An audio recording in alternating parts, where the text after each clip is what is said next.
आखिर कारण क्या है कि ये स्पेस जैसे विषय पर भी कांग्रेस बात नहीं करने देना चाहती, हमारे आवाज को दबाना चाहती है। और उसमें जब मैं गया तो मैं सुप्रीम कोर्ट के एक जजमेंट के ऊपर गया सर।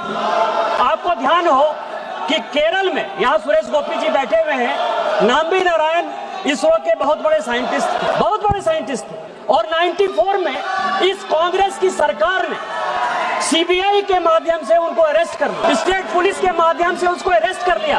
और मैं केवल सुप्रीम कोर्ट के जजमेंट की कुछ प्रतियां पढ़ना चाहता हूं सर, कि कांग्रेस ने किस तरह से वैज्ञानिकों के साथ, चीन, अमेरिका और सोरोस के साथ मिलकर किस तरह से इसरो को बर्बाद किया और किस तरह से स्पेस मिशन को बर्बाद किया। एक साइंटिस्ट को आपने पाकिस्तान के कहने पर, चीन के कहने पर अरेस्ट कर लिया, इसलिए स्पेस पर इस्तेमाल नहीं करने का चाहते हो। इसके बाद जो सुप्रीम कोर्ट कहता है वो और भी इंपॉर्टेंट है। मैं दूसरा उदाहरण देना चाहता हूं सर, कि ये क्यों नहीं डिस्कशन चाहते हैं स्पेस जैसे विषय पर, नेशनल सिक्योरिटी जैसे विषय पर।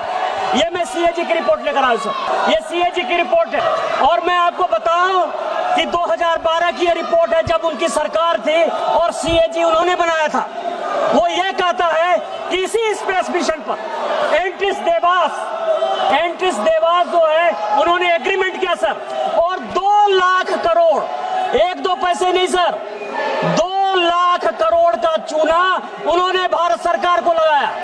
ऐसी सॉवरेन गारंटी दे दी कि जिससे आज भी भारत सरकार सुप्रीम कोर्ट से लेके आज भी यूएस कोर्ट में वो केस चल रहा है सर, आज भी यूएस कोर्ट में केस चल रहा है। और उसका मैं आपको कुछ जिस्ट बताना चाहता हूं उस रिपोर्ट का सर, पेज नंबर 17। आप ये समझिए कितनी करप्ट सरकार है, सभी चीज जो है बेचने का काम जैसे करती है। आपको अधिकार ही नहीं था। 100 करोड़ से ऊपर यदि आपको कैबिनेट का अप्रूवल चाहिए तो मनमोहन सिंह जी और सोनिया गांधी के नेतृत्व में पूरी कांग्रेस ने सैटेलाइट का, स्पेस मिशन का, वैज्ञानिक का, साइंटिस्ट का, सबका कबाड़ा कर दिया सर। और उससे इम्पोर्टेंट यह है सर कि जो अटल बिहारी वाजपेयी जी की सरकार, हमारी सरकार करके गई थी कि Antrix has already into A transponder leak, उसको भी कंसील किया सर, उसको भी कंसील किया। आप कितना चोरी करोगे यार, 2G कर लिए, CWG कर लिए, इंडस वाटर बेच दिए, पूरा आप समझिए 80% हमारा पानी जो है नेहरू जी ने बिना किसी समझौते के पार कर दिया।